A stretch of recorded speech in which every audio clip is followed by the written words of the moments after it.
Assalamu alaikum everyone. Welcome to another Dev Friday session. Today I'm going to talk about one of the fascinating topic is predictive modeling technique that is known as gradient boosting. So what I am going to cover, well,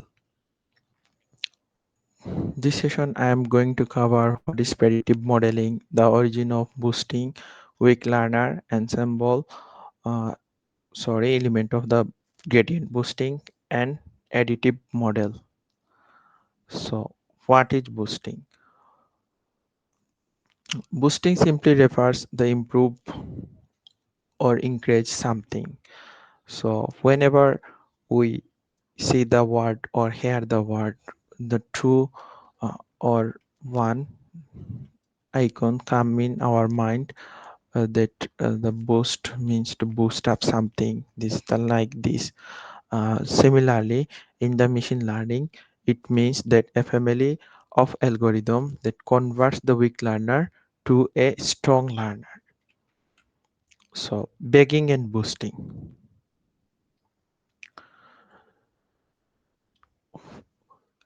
In the last week, we discussed about the bagging, and we see that the bagging has an actual data set divided into the sub data. Either it can be row sampling or column sampling. Sometimes that the subset of the data, and then individually we run a model and we will find based on the output. After that, the individual output we aggregate this. So if we look at this, the emoji that the majority one it's written, and in the beginning, here the model run parallelly. At a time, we can run more than one model. But on the other hand, boosting ensemble, the model is run sequentially, which means that we cannot run model one before. Uh, we cannot run model 2 before completion the model 1. Model 1 is basically a base model. It's return mean value or mean, depend on the regression or classification. If it's classification, it calculate the just basic probability number of odd count, and yeah, that's it. So the base model is a baby model, we can tell it. It has some errors. So sequentially, we help to reduce the error, and we cannot uh, jump to model 3 after co- not completing the model 2. I hope this makes sense. If begging work parallelly, boosting work sequentially, though both are part of ensemble.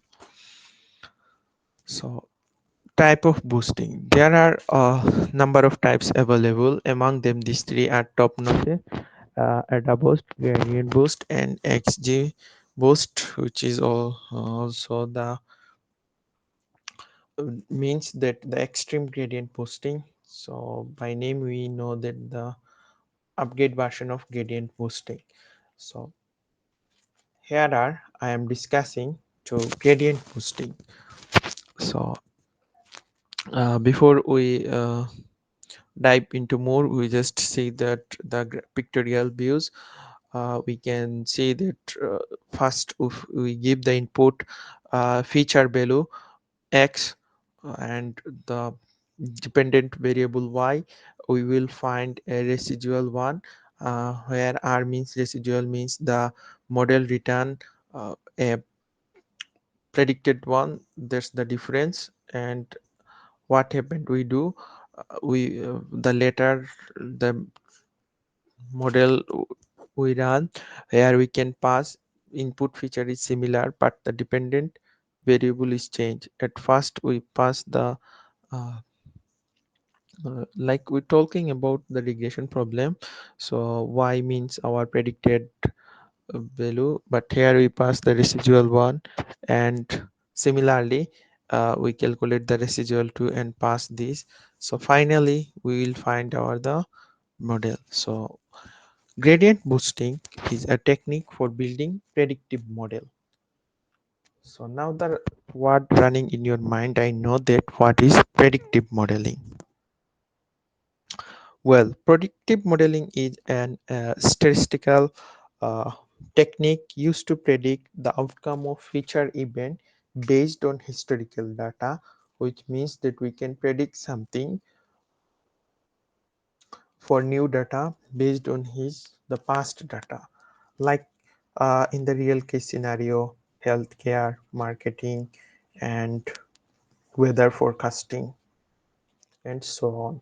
So gradient boosting ensemble technique is also a predictive model. So origin of gradient boosting.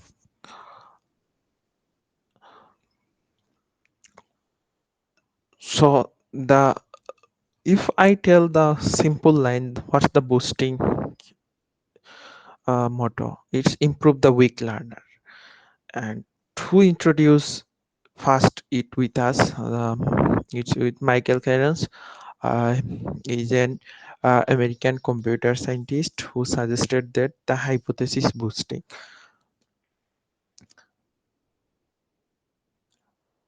The idea of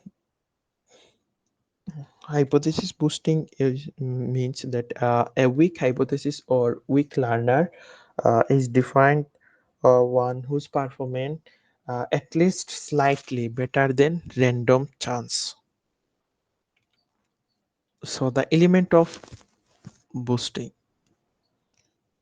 the three things we need, that the loss function, weak learner, and additive model, which are the prime element of gradient boosting. So let's into the intuition. I'll go to the so if you this is the actual gradient boosting algorithm. So before dive into the talk about algorithm, I just simply uh, tell about some things. So if we remember the first picture, you can see that this is the base model. I tell you model 2 and model 3. What happened there? This is a simply base model. Individually it's a weak learner, it's also weak learner, but when we combine this we will get a strong model. So this is called additive model. Like it's calculate the previous output. Okay, so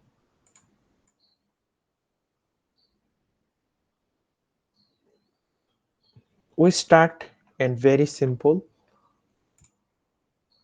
regression problem for our clear understanding. The regression problem and classification problem both follow the same algorithm, but the difference is the loss function. As the terms is different, regression and classification, so the way of calculating loss is different. In the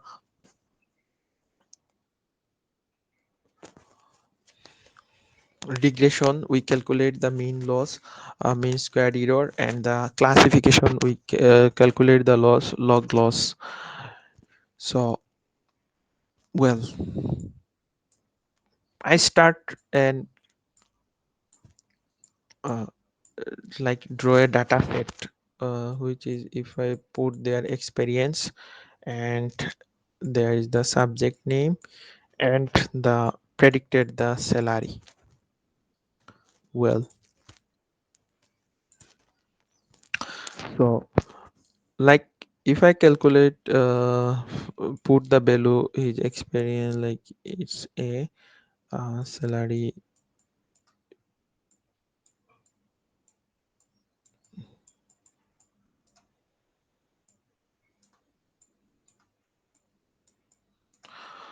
So this is our data set, a very simple data set and a small data set.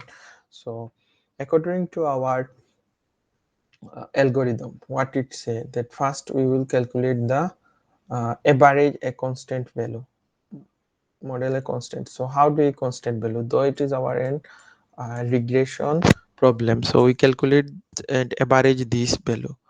So how do we average this 3 1? We know this, just simply add this and divided the number of n. So we'll find the value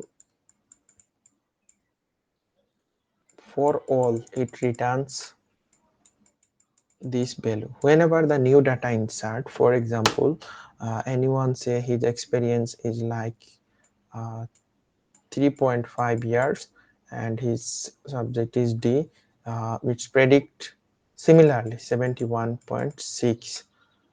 Whatever I have insert right now, it give me the 71.6 value. So I can see that there is a clear difference between these two, a clear gap, but this one is very close, but this one also a clear gap. So our goal is over the iteration we will reduce the error.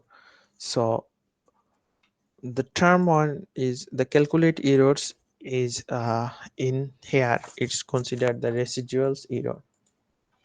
So how do we calculate it? Just simply actual minus predicted. So if I like post res 1, so I will find like this. Okay, and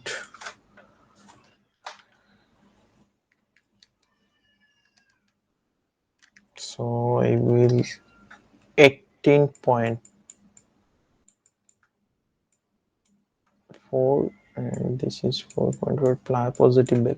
So I can see there's the difference. So our target is uh, iterate, run the number of tree and reduce this. So if I calculate S2, for example, this is our model 1 and this is our model 2. I find the calculate the residuals 1. Now I am running another value, another 3, sorry. So I calculate the residual 1. For example, I just run this value, like I got uh, 22.4, and this is random, I guess, that the models return predicted value and I will calculate this. So what happened if I just consider this? So I just again I am finding the difference like this, so which is almost similar with my data. I can very excited or that wow, my model is perfectly well, but sorry to say that after the second iteration we find the close value. So that is means overfitting the model perfect well about the seen data, but when we have the unseen, there is can see that a lot of uh, difference exists. So this is high variance because we change the value, we can see that the output is uh, dramatically change. So what do? We introduce here a learning rate. Instead of calculate this, we can consider the learning rate is 0.1 and then we calculate 20. So now we run this, we will see the thing is that 69.6. So still there is a big gap. Our target is to find 50. So but they gradually decrease. Like initially it has 71.6, 969.6. Gradually it will be decreased after the entering. So if we do not adjust the learning rate here, after the one iteration or two iteration, we can easily find the uh, close output model uh, return perform well as it is overfitting. So learning rate which prevent the overfitting, and the range is 0 to 1. So based in the model and the data set, it can be changed, but the limit 0 to 1. So what's the base form? We see that we can, the base formula we can calculate like this, that this is the our base model, and after that each of model I introduce a learning rate as well as the residuals value 1. So this is the combination of our base formula. Okay, now back into the algorithm. So how do I calculate the mean? Well, so we talk about the regression. We know the loss into. So if I put my old value here like this, I consider the only the salary 50, 75 and 90. So if I put here this my value, so I find like this.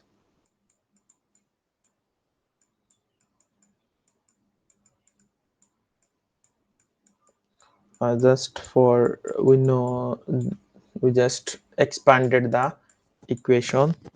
So 75,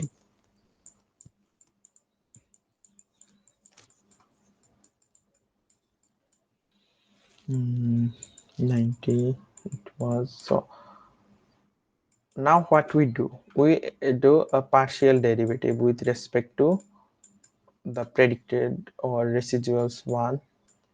So we know how do we apply the partial derivative. So we know the x to the power n, the formula is n x to the power n minus 1. We all are introduced with the formula. So I just do this. So this is also the predicted one, and here I miss a little one, that uh, the 2 over here and the minus 1 introduced with it, and similarly so many mistakes.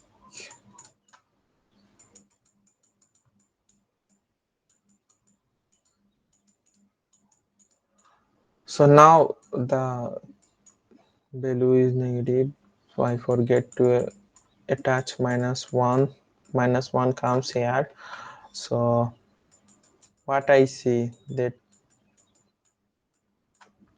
1 2 3 predicted y and 50 75 plus 90, it's returned, if I do not make any mistake, then 214. Okay, so now I can calculate the predicted one, just I divided 3. So in the first pages we see that we just sum these 3 and divided by 3, and if we follow the explanation of algorithm, we find the same result. This is the same procedure how we will do this, and this one is also similar with like this. So over the inside the true, this is one of the important and critical one. Here we is called the recursion. You can say 1 to m M means number of tree, the pseudo residual calculate, and then attach it. So like this similarly calculate this, like below this, if we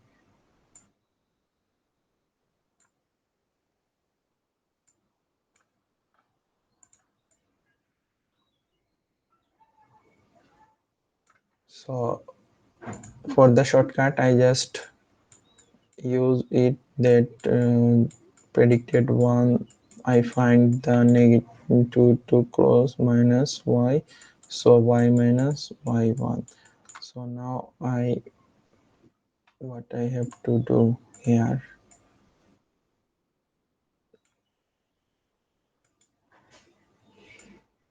Okay, so many disturbing. Okay, so from this line I can like this, the changing the negative sign.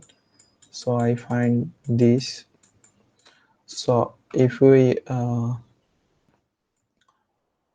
this one and this one is the similar, so what we see that the next gamma I am, um, so I is 1 to n, m is also 1 to m for the next tree.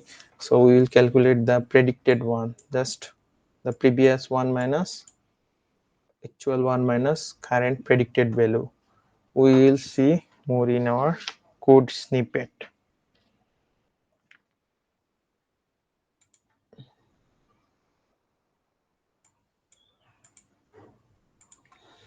Okay, so this is our kaggle, and we know the site had the millions of data available for practice purpose. So what should we do? We wait a minute, the code is loaded. Okay, before it's loaded I just want to mention it. One thing is that the in this is our uh, classification problem. So in the classification,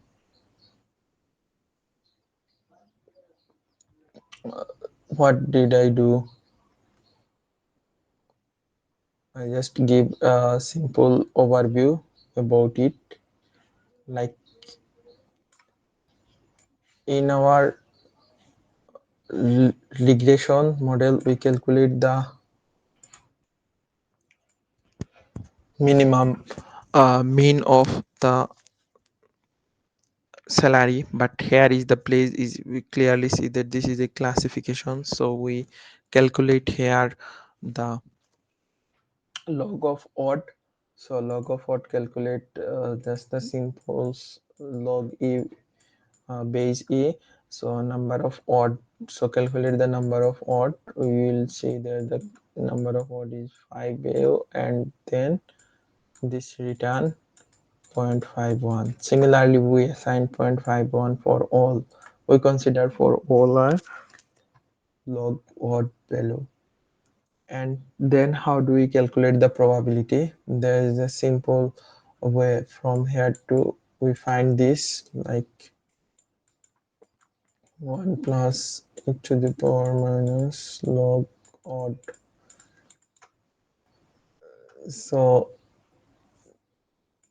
if I know that the log odd value is 0.51, so rather than I just write insert here 0.51, so it returns to me 0.625.